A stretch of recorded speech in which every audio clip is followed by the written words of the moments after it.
नमस्कार। आज का मोटिवेशनल वीडियो है वक्त से डरो। जीवन में वक्त की बहुत बड़ी कीमत है, यानी समय की बहुत बड़ी कीमत है। समय जो है वो एक समय के आने के बाद वो बदलता है। अच्छा और बुरा दोनों बदलते हैं। ऐसा नहीं कि सिर्फ अच्छा ही चलता रहेगा या बुरा चलता रहेगा, ऐसा नहीं है, लेकिन बदलता है। और इसलिए कहा गया है कि कभी भी व्यक्ति को अपने वक्त को बर्बाद नहीं करना चाहिए और वक्त का दुरुपयोग नहीं करना चाहिए। वक्त पर दूसरे को, जो आदमी ये समझता है कि सिर्फ उसी का वक्त रहने वाला है, दूसरे का वक्त नहीं आएगा, ये भी बहुत बड़ी भूल है।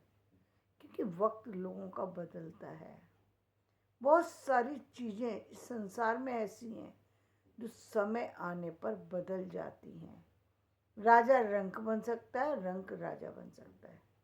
दोनों चीज़ें हो सकती हैं। दोनों चीज़ों में से आप किस स्थिति में हैं, ये डिपेंड करता है। दूसरी बात, जब आप देखें कि कुछ ऐसी स्थितियां होती हैं जहाँ पर व्यक्ति जो ऐसी स्थितियों में चल रहा होता है जहाँ की आप देखते हैं, जैसे आप कुछ ऐसे समझ सकते हैं जैसे दिन का प्रथम प्रहर कौन सा 4 बजे से शुरू होता है। दिन का प्रथम प्रहर 4 बजे से स्टार्ट होता है। तो 4 बजे से लेके शाम के 4 बजे तक, यानी दिन का निकलना तय है, जीवन का बढ़ना तय है, सूर्य का आना तय है, प्रकाश का आना तय है, चिड़ियों का चहचहाना, खिलखिलाना, फूलों का खुशबू देना, सारी चीज़ों का प्राकृतिक रूप से बढ़ना तय है। ये सुबह का जो है ये प्राकृतिक है। इसमें व्यक्ति को कुछ करना नहीं पड़ता। इस समय की रोशनी हर व्यक्ति के घर तक पहुंचेगी, चाहे व्यक्ति का घर कैसा भी हो। वो बात अलग है कि आपके अंदर वाले कमरे में बहुत ज़्यादा रोशनी ना जाए, क्योंकि आपका कमरा बहुत अंदर तक है, लेकिन फिर भी रोशनी जाएगी। ऐसा नहीं है रोशनी नहीं जाएगी, बहुत ज़्यादा ना जाए वो एक अलग बात है, लेकिन रोशनी जाएगी। वहीं आप शाम की बात करें तो शाम के समय पर अंधकार की स्थिति क्या है? बिल्कुल उलट स्थिति है। अंधकार जहाँ आपको खुला होगा वहाँ पर अंधकार बहुत ज़्यादा आपको शायद प्रभावित ना करे, लेकिन जैसे जितने आप अंदर जाते जाएंगे, यानी जितनी आपके अंदर की कोठरी होगी उसमें अंधकार सबसे ज़्यादा गहरा होगा। यानी अंधकार गहरी चीज़ों के अंदर छिपता है। वो वहाँ पर जाकर के आपको अंधकार ज़्यादा दिखाई देगा। जहाँ पर चीज़ें ढकी होंगी वहाँ अंधकार ज़्यादा दिखाई देगा। वहाँ प्रकाश नहीं दिखाई देगा। अंधकार की गति जो है वो बिल्कुल उलट है। यानी जितने बंद कमरे होंगे वहाँ पर अंधकार की स्थिति ज़्यादा गहरी होगी, ज़्यादा समय तक होगी, ज़्यादा प्रभावित करने वाली होगी।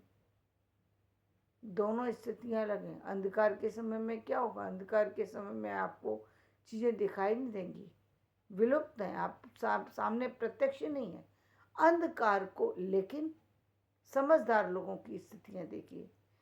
एक समय ऐसा रहा था, अब बहुत ज़्यादा दिनों की बात नहीं है, बहुत कम समय पहले हमने ये देखा है कि गांवों तक लाइट की व्यवस्था नहीं थी। किसी व्यक्ति विशेष ने ये सोचा कि भाई प्रकाश का होना जरूरी है।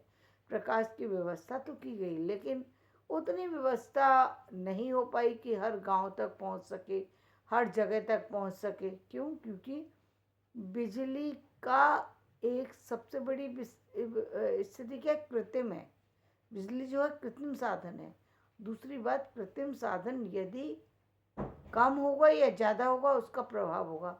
तो यदि आपने उसकी व्यवस्था अधिक नहीं की, यदि बिजली अधिक जो है नहीं बनी।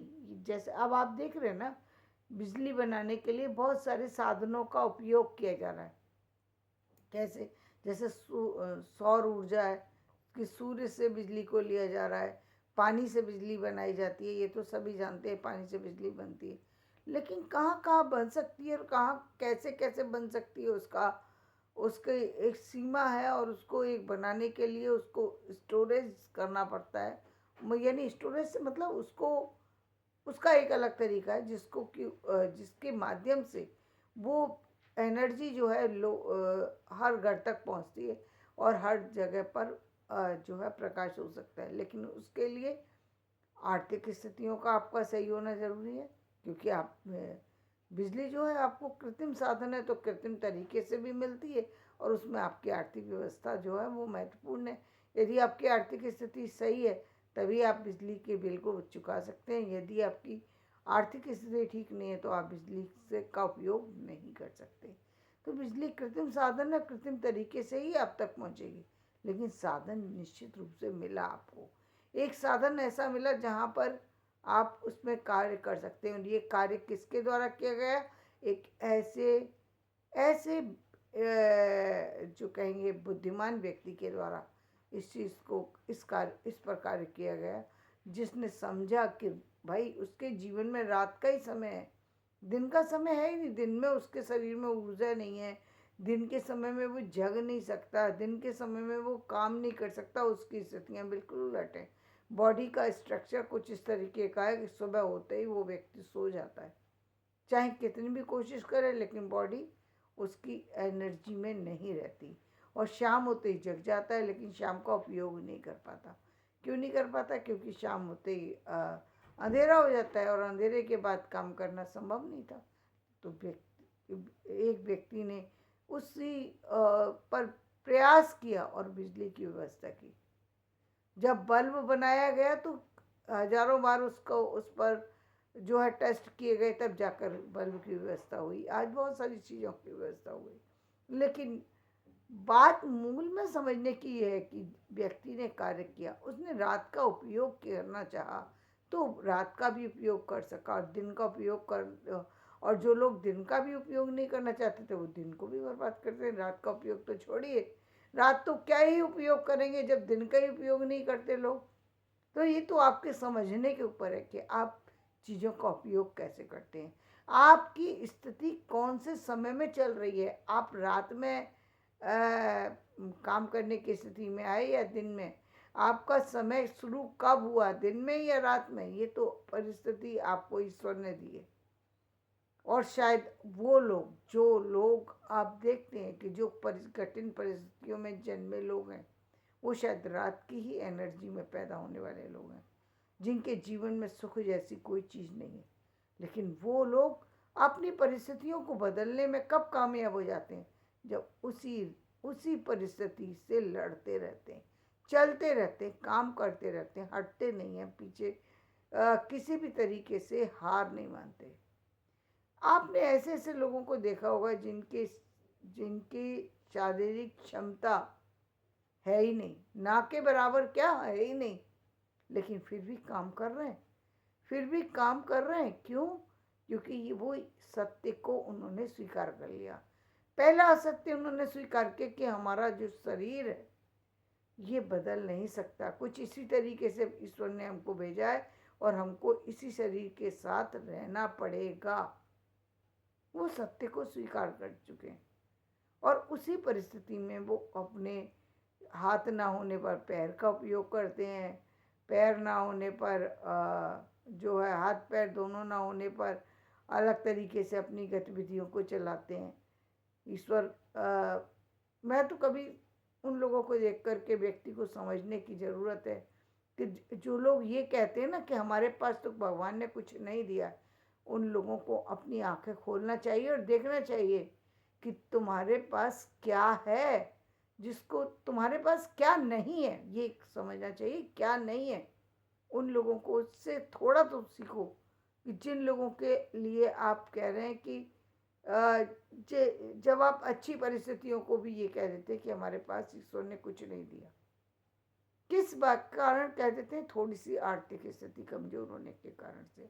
आपके पास सबसे बड़ी चीज़ जो दौलत दी है भगवान ने, वो आपका शरीर दिया है। यदि आपका शरीर चल रहा है, हाथ हाथ चल रहे हैं, पैर चल रहे हैं, शरीर चल रहा है, आंखें से दिखाई देता है, कानों से सुनाई देता है, काम कर सकते हैं आप, करने में समर्थ हैं। जीवन है, आप जीवन में जो भी कठिनाइयाँ आई हैं उनसे आप किसी न किसी तरीके से आगे बढ़ सकते हैं, उन कठिनाइयों से निकल सकते हैं, क्योंकि जो कुछ भी आपको मिलता है वो मिलता तो आप ही के कर्म के फलस्वरूप है। जैसे मैंने कहा कि उस व्यक्ति को ने सत्य को स्वीकार कर लिया जिसके पास कुछ भी नहीं है, न तन है, न मन है, न रंग है, न रूप है, न कुछ कुछ है ही नहीं, कुछ भी नहीं है, ना अच्छे घर में पैदा हुआ, ना अच्छे लोगों के बीच पैदा हुआ, लेकिन सत्य को स्वीकार कर लिया उसने। उसने मान लिया कि मेरी परिस्थितियाँ यहाँ से बदलने वाली नहीं है, यदि मैं इनमें कुछ भी बदलाव करना चाहूँ तो इनमें कुछ बदलाव नहीं होगा। क्यों नहीं होगा? क्योंकि भाई वो इसको स्वीकार कर चुका कि बदलाव तब हो सकता है जब कुछ चीज़ में कोई सामर्थ्य हो। यानी कुछ सामर्थ्य क्या, आप जैसे जैसे हमने कहा कि भाई बदलाव यहाँ कर सकते थे हम, समय का उपयोग कर सकते थे, हमने लाइट की व्यवस्था कर दी। अब ये शरीर ही वो नहीं है आदमी का, तो कैसे बदलाव करेगा? या परिस्थितियाँ कुछ अलग तरह की होती हैं, वहाँ पर बदलाव नहीं किया जा सकता। जैसे आप जिस माता पिता के से पैदा हुए हैं वो अच्छे हैं या बुरे हैं, आप वहाँ बदलाव नहीं कर सकते। वो चुनाव आपका नहीं है, आपके भाई बहन जैसे हैं वो वैसे ही हैं, आप चाह करके भी उनको बदल नहीं सकते, अच्छे हैं या बुरे हैं। आप हम कह देते हैं, कुछ समय के लिए मान भी लेते हैं, चलिए ससुराल पक्ष ऐसा है कि वहाँ दूसरी जगह में आप जाते हैं, उन लोगों को आप छोड़ सकते हैं, बदल भी सकते हैं, और बदल भी ना भी चाहिए। यदि आपकी परिस्थितियाँ अनुकूल नहीं है, प्रतिकूल परिस्थितियाँ, तो आप बदल सकते हैं, बदल लेना चाहिए, निश्चित बदलना चाहिए। लेकिन जहाँ आप बदल नहीं सकते वहाँ पर आपको समझौता भी करना पड़ेगा और आगे भी बढ़ना पड़ेगा। दोनों चीज़ें जब आप एक साथ लेकर के चलेंगे तब आप देखेंगे कि जीवन में हर परिस्थिति बदल जाती है, हर चीज़ें बदल जाती हैं, हर रास्ता बदल जाता है। चाहे कितना भी दुख हो, वो दुख जो है व्यक्ति को जो है कम महसूस होने लगता है। वो परिस्थितियाँ जो कि बहुत ज़्यादा जो कहेंगे बहुत ज़्यादा दुख भरी हैं, वो परिस्थितियाँ भी व्यक्ति कुछ सामान्य स्थितियों पर ले आता है। क्योंकि बहुत सारे लोगों के जीवन में जैसे जैसे जो परिस्थितियों की अभी मैंने बात करी थी, जहाँ पर आप बदलाव नहीं कर सकते, कि आप ऐसे परिवार में जन्मे हैं, ऐसी स्थितियों में जन्मे हैं, आप ऐसे कुल में जन्मे हैं जहाँ पर जो कुल जो है बहुत पुरानी परंपराओं से जुड़े हुए हैं, या बहुत बहुत सारी सी चीज़ें ऐसी होती हैं जहाँ पर जो चीज़ें आपको नहीं समझ में आती कि ऐसी क्यों हो रही हैं, वहाँ आप बदलाव नहीं कर सकते। चुनाव करने की जगह पर ही चुनाव कर सकते हैं, तो वहाँ पर आपको यथार्थ को स्वीकार भी करना होगा और उसी परिस्थिति में आपको आगे बढ़ना होगा, क्योंकि ईश्वर ने आपको सिर्फ एक मौका दिया है, मनुष्य बनने का सिर्फ मौका दिया है, और इससे ज़्यादा कुछ नहीं। आपके कर्म बिल्कुल भी इस लायक नहीं है कि आपको इंसान का जन्म मिलता।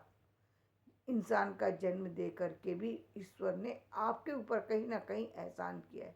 तो जो लोग ये समझते हैं कि उनके पास सारी चीज़ें होते हुए भी उनके पास कुछ नहीं है, तो वो उनसे बड़ा कोई मूर्ख नहीं है, क्योंकि वो सब कुछ को होने पर भी सब चीज़ों को इग्नोर कर रहे हैं।